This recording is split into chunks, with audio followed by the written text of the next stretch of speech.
If you're not watching Game of Thrones, you're missing out on a cultural phenomenon. At least that's what die-hard series fans would have you think. And make no mistake, there are a lot of them. As the show's third season begins, ABC's David Wright learns the game and the language that's breaking all TV's rules.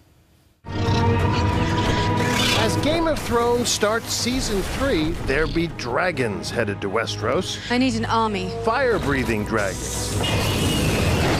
Promising to heat up the action in HBO's already sizzling saga about this fantasy realm where furs are in fashion. But I might be your prisoner, but I'm a free woman. Where the idea heads will roll is Bring me his head. not just a metaphor.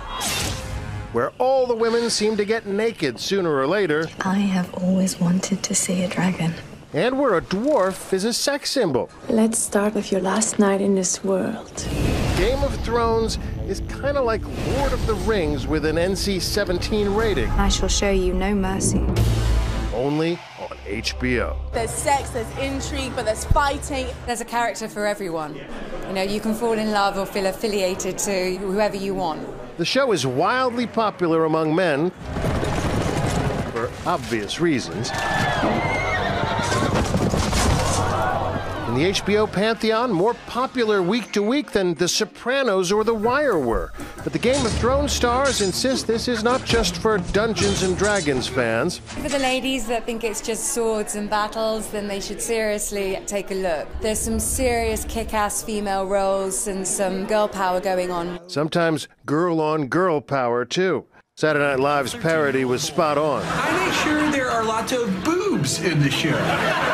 He can take one look at a scene and know exactly what's missing. Indeed, the formula seems to be intrigue. My wife is in Winterfell. Is she? Swordplay, and skin.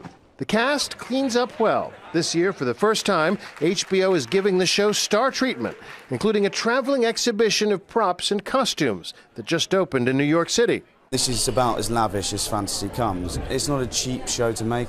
The producers pay careful attention to detail, not just of the Iron Throne, but of other aspects of the show as well, including Dothraki. What's Dothraki, some of you ask? Well, who better to explain than someone who's clearly in the nerd demographic at the heart of the show's audience, Dwight Schrute of The Office. Dothraki is the native tongue of the nomadic, warmongering horse lords of Essos, as featured in the superb home box office series Game of Thrones. JV Dothraki. Today I'm just going to go through the Dothraki numbers from 1 to 10. On YouTube, you'll find practically an entire syllabus for Dothraki 101, pronunciation guides, practice videos, and chat groups. There's even an unofficial Dothraki English dictionary. To what extent is this a real language? Well, Dothraki has a full grammar. Right now, Dothraki is at about 3,700 words. I'd love to get it up to about 10,000 words. 32-year-old David Peterson is the father of modern Dothraki. Whole scenes done with subtitles. An entire language created by an amateur linguist. Peterson's Dothraki was inspired by the language of George R.R. Martin's books, but it's an entirely new creation.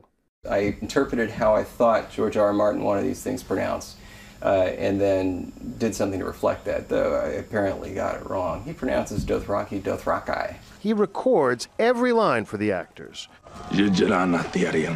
It's not easy. My Sun and Stars would be Sheikh Mashirakiani. Sheikh Mashirakiani. Yeah, good. What does it add to have a language that's real? The bar is being constantly raised. Audiences are coming to expect this type of thing. They expect this level of authenticity. Peterson's now been hired to create a second Game of Thrones language that'll debut Sunday in the season premiere. One of several things to look forward to. There's more shocks, there's more deaths. There's tender moments too. It's my favourite season so far. This is kind of the game changer because people's fortunes kind of switch on their heads in this season. You can expect a lot of shocking stuff. As a Dothraki might say, Gango Awazat. For Nightline. Ginny Nightline. Ginny Nightline. There you go. I'm David Wright in Hollywood.